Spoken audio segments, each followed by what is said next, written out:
I had a student who brought in pickles to share with his lunch table, and he shared a pickle with me. And then from that point forward, we have tried different pickled items for about the last 2 months.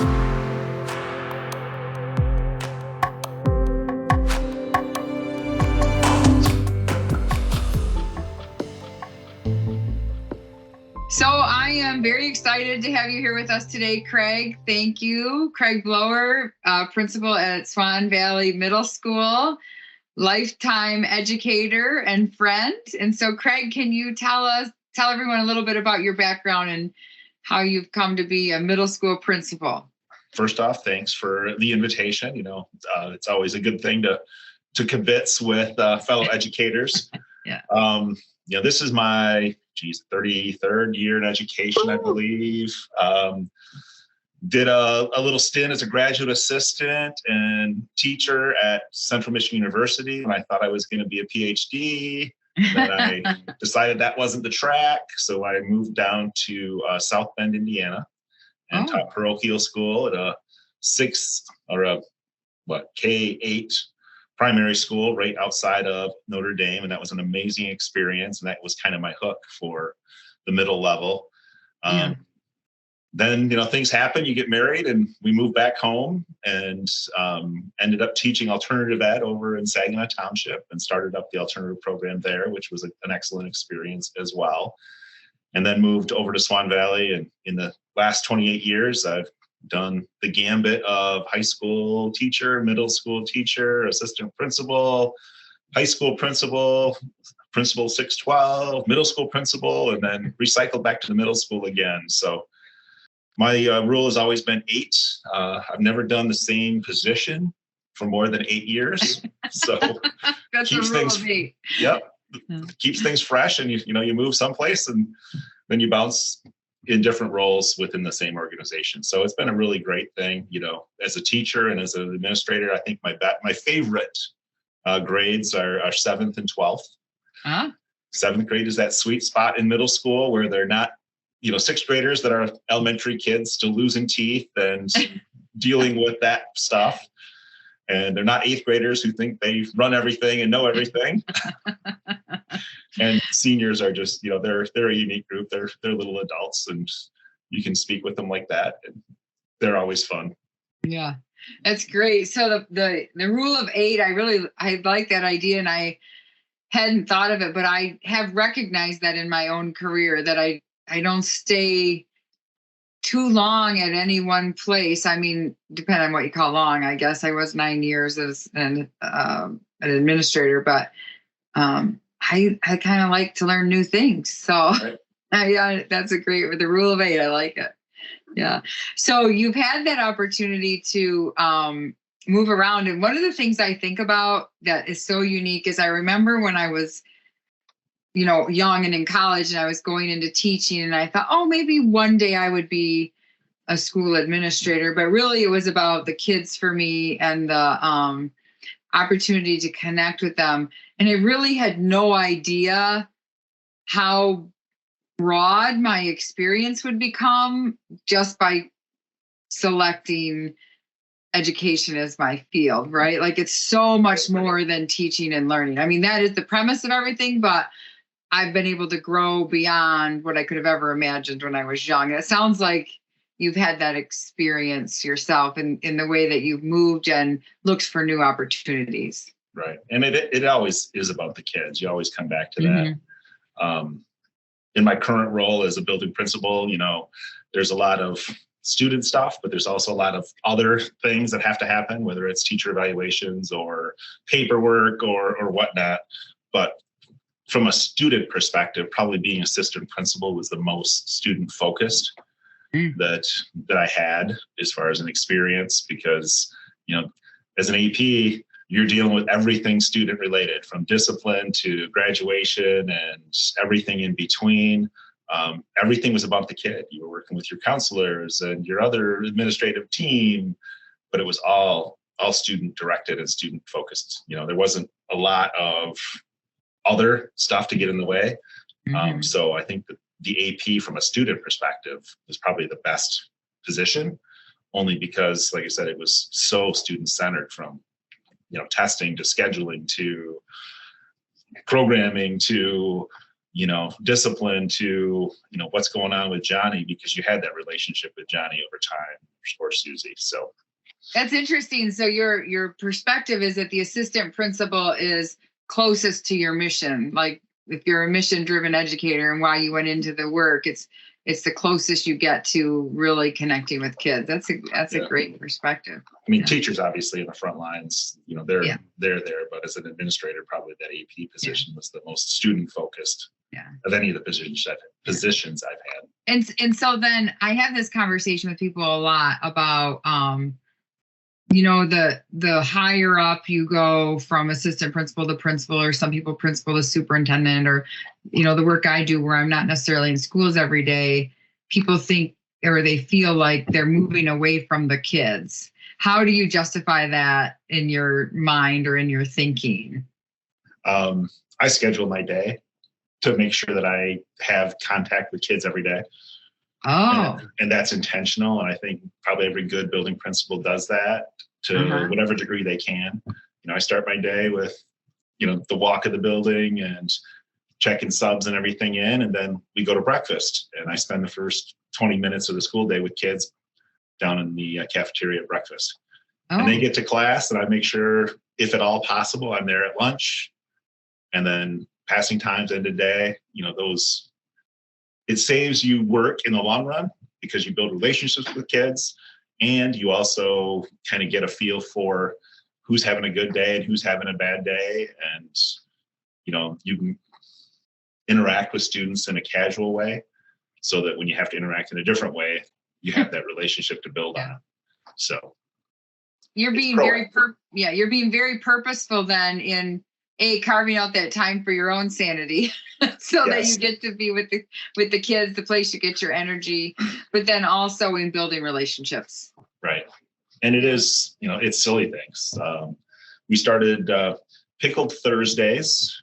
Oh, what are Pickled Thursdays? I have a student who brought in pickles to share with his lunch table, and, he shared a pickle with me. And then from that point forward, we have tried different pickled items for about the last 2 months.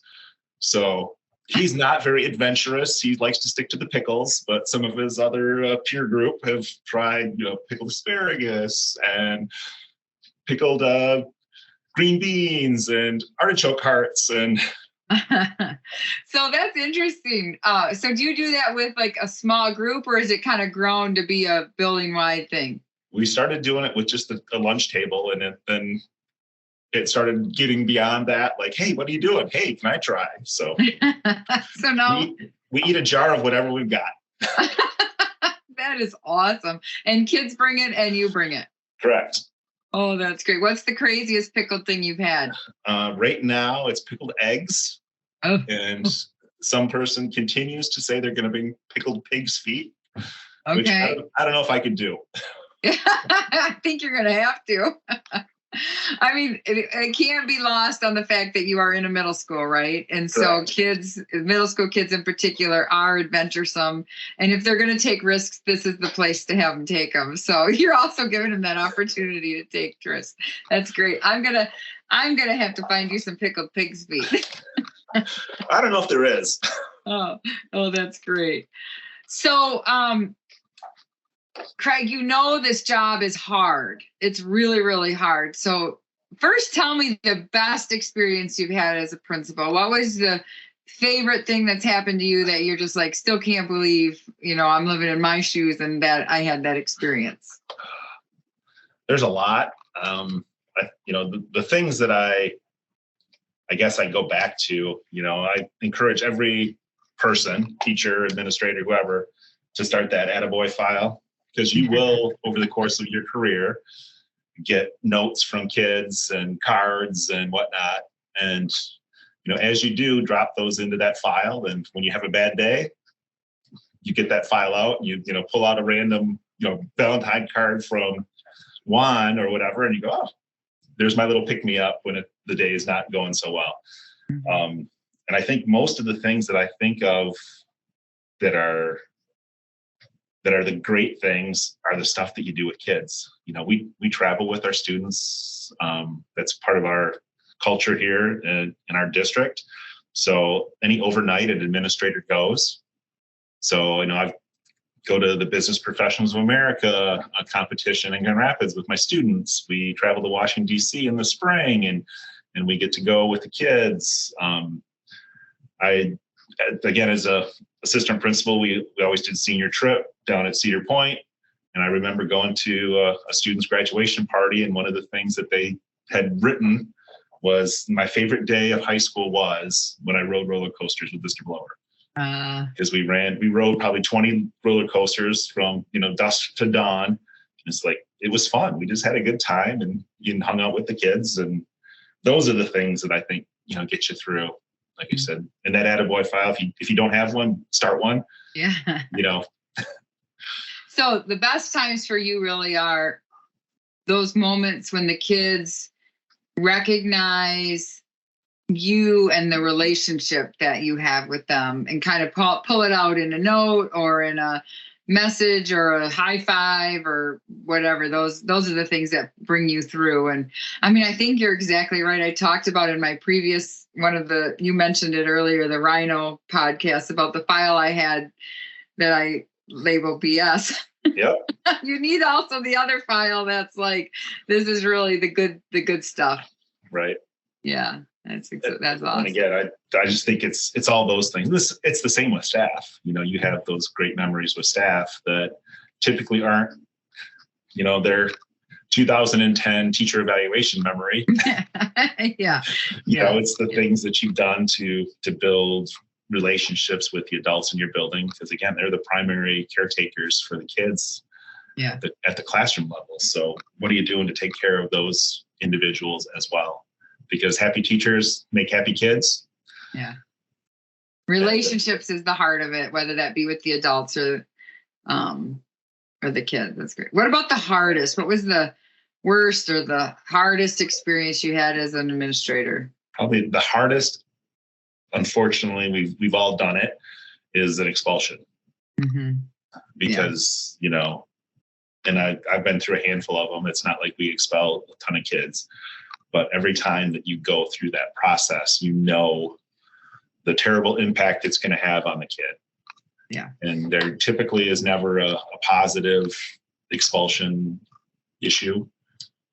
And, you know, it might be the right thing to do at the time, but it's also going to have long-lasting impacts on that person. So that's probably the hardest thing to do from a administrator standpoint is that expulsion of a student for whatever reason it is. And I don't think that the general public often sees that human side of us, right? Like, you know, as educators, we do go into it because we care about the kids, and I remember I really did have a place in my heart for every one of my students. And so when the law requires you to move to that level to keep things safe and secure for everyone else, it's heartbreaking. Right. It's heartbreaking. So yeah, that's tough. You know, because you're facing that individual, you're facing that family, you know what they did. Yeah, you know what they did is wrong, and you know what the impact is going to be in the future. Yeah. And you know, we see each kid as growing up, and it's our job to help them learn. And so at that point, you have to decide now, like, you can't take that responsibility anymore because they've done something that puts others at risk. And it's hard to let go of it. We're teachers. Right. Yeah. Yeah, that's a toughie. Craig, how do you think the environment has changed? I'm going to say from like early career till now, but you could even say pre-pandemic to now. What do you think's changed about the work? From early career to now, just the freedom and trust, I guess, of educators by the general public and population. And, you know, I think of some of the things that I did as a teacher that would be so controversial now. But again, they were good learning experiences for my kids. You know, when I was in the classroom, I taught a class called Global Studies, and one of the units was global religions. And I am not an expert on global religion. So I found people that were. Yeah. I took my students to a Jewish synagogue. I took them to a mosque. I took them to a Catholic church. Yeah. And, if you were going to tell people that you're going to take a group of kids to a synagogue or a mosque today so they could talk to a rabbi or an amen, excuse me, and, that would just cause an uproar. Yeah. You're indoctrinating our kids with, but it was an amazing experience for the kids. I've been to a Jewish temple before, and you follow their rules and regulations, and you learn a ton because it is such a different component. I brought Mormons in to talk to my class, and because I'm not an expert on the church. So, and again, I don't think that those kind of things would fly anymore, even though it was a great learning experience for the kids. Yeah, that's interesting. So in some ways, as we've evolved and technology becomes more aware, we've also become more restricted in our abilities to educate kids and the freedoms we have to do things with them. More of a microscopic view. Right. I just think that academic freedom piece has become much less, and the trust of the general public with educators doing what's best for their students has waned, unfortunately.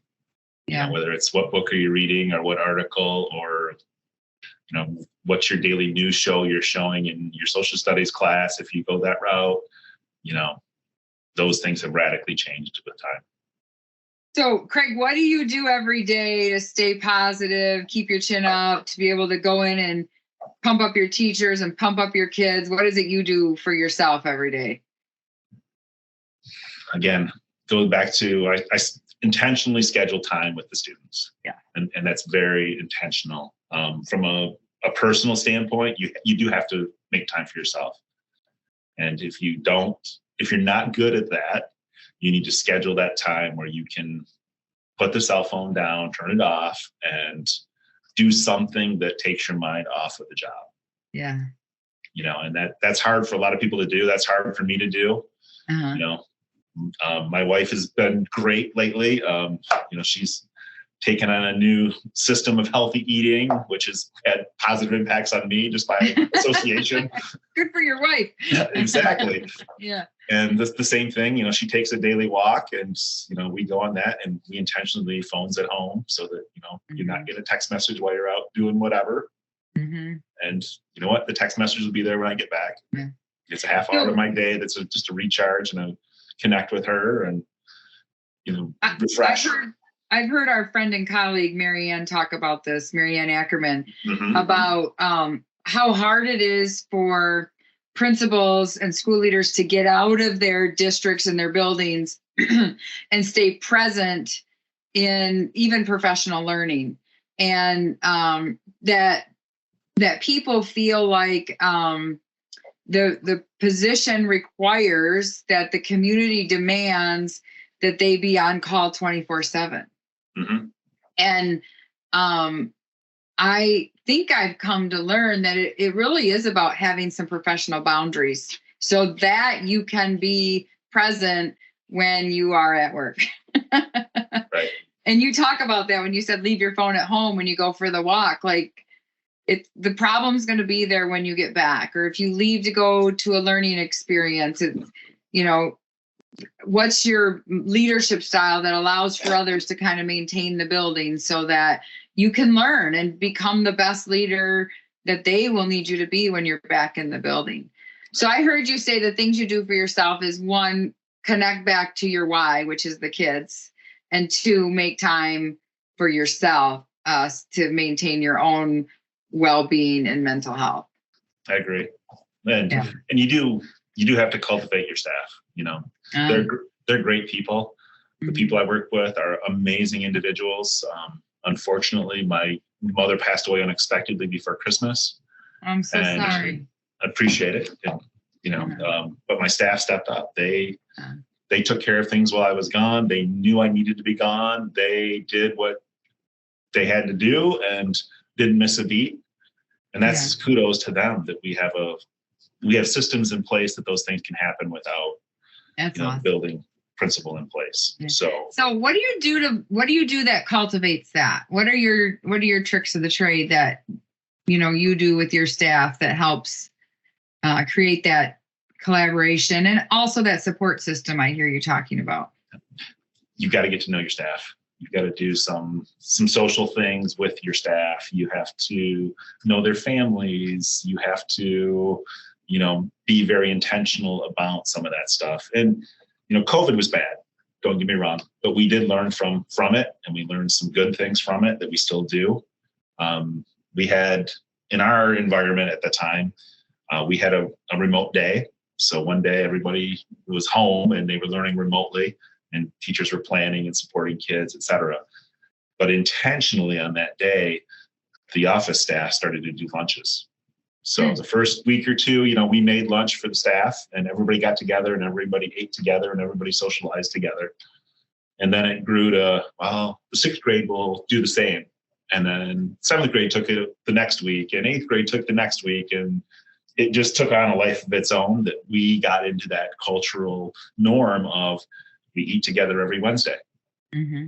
And, people learned about each other, and people, just like your family dinner table, we had that same type of conversation that wasn't necessarily school related, mm-hmm. and developed that relationship. So, those are things that you need to do. Last week, Friday, we went to Ontario Hockey League game as a staff. Those that wanted to go, we took care of it. Their families came. We spent some family time together at a game. Great. Yeah. We do Christmas events or activities. We've done road rallies and scavenger hunts within the community. Those are just kind of, you build that team of people, and you trust that they're going to do the right thing. So you're being purposeful about the socialization piece. Really, you're purposely planning things that get people and their families together, because people after work want to be with their families too, right? Yeah. Right. Because if you do an activity only for your staff, I got to, pick my kids up from daycare at this time. And, so we do stuff together as a group. So your kids know my kids, and our kids are friends, and, your wife knows my wife. And so that's great. That's awesome. Craig, any other pieces of advice for people who are maybe new to the field or old to the field and struggling to hang in there? I would say find a mentor, find a peer group that will support you. Yeah. Again, it's probably not a single individual. It's probably somebody or people that have different skill sets. Yeah. That you reach out to and find support and bounce ideas off of.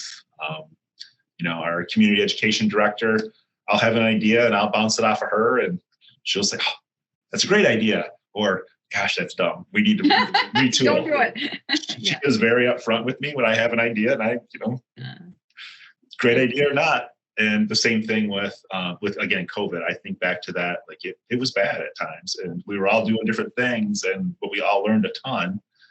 And in Saginaw County, it became an ad hoc group for us administrators at the middle level, that there were 6 of us that started doing a weekly Zoom just to decompress and bounce ideas off of each other. And what are you doing with? Mm-hmm. And just that organic group of, we needed some support. So we reached out and found that, and that's continued. That's great. Those of us that are still in the field, because a couple of them retired, but those that are still in the field, we still reach out to each other with questions and, ask for ideas and support. And so that was a very positive outgrowth of the COVID situation that we were all in at the time. So find some peers, a group of peers, because they're all going to have a little bit different perspective on things, and lean on them. Yep. That's your advice. That's great. That's wonderful. Well, Craig, thank you for joining me today. But more than that, I just want to say thank you for your service to the kids and to your community. And one of the things that I've known you, I think, since I was a kid, because you were a neighbor. But one of the things that really came clear and through to me today in our interview is just your commitment and passion for working with students. So thank you for that. You are welcome. And again, they're the backbone of the reason we do this. Yeah. If that should be the first question you ask when you think of something.